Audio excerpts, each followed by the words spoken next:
Hi everyone. So a few months ago, my friend and I were planning our outfits for our last athletics carnival in year 12.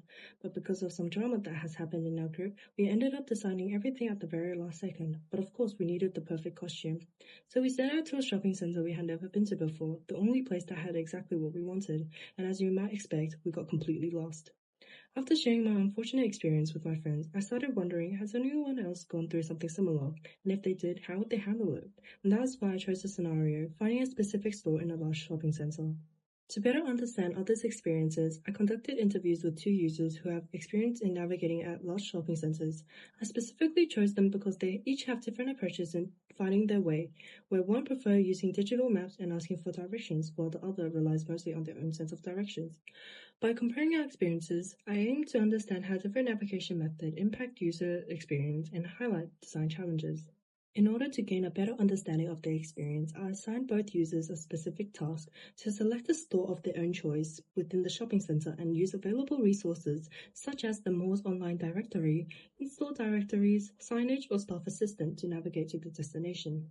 Based on the task and their experience, I created an empathy map for each user, then combined them to highlight their differences and similarities. And as we can see, both users experience difficulty using the available directories to find directions and would really prefer something easier to use, more efficient and accurate.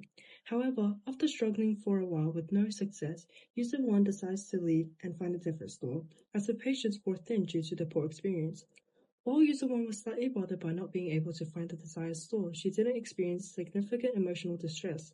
In contrast, user 2 became frustrated and stressed, particularly because she was on a time limit with plans after shopping, compounded by the limited help available.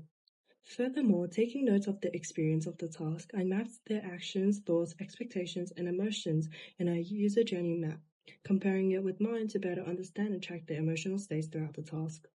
From the journey map, we can see that both users struggled when trying to find the location they wanted to visit. Initially, both users attempted to walk around the shopping center to locate it, but after a while, both users turned to the available resources for help instead. User 1 stumbled upon a physical kiosk and received the exact level where the store was located, but claimed that it was difficult to remember the directions, especially with the confusing store layout. On the other hand, user 2 approached a staff member and received the exact directions, which were easier to remember due to the face-to-face interaction. Both users initially encountered a negative experience, which led to a decline in their emotional state. However, after receiving the direct location and heading towards the store, both users experienced a shift to a more positive emotional state.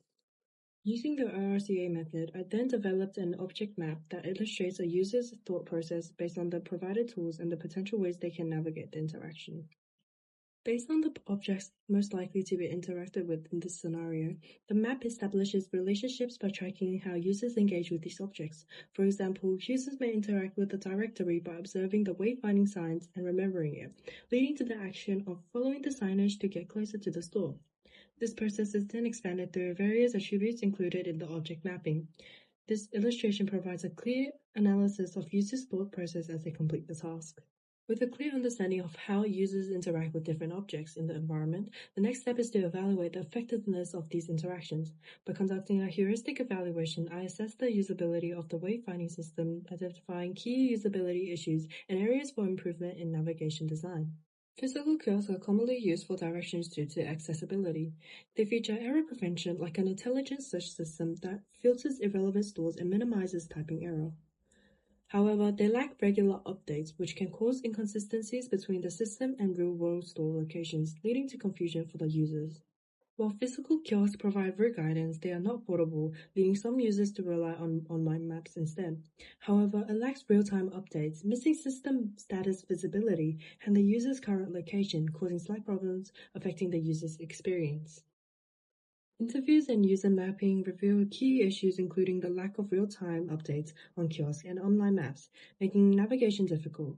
Limited staff assistance and non-portable kiosks also add to the frustration. These challenges emphasize the need for better navigation system in shopping centers to enhance users' experience.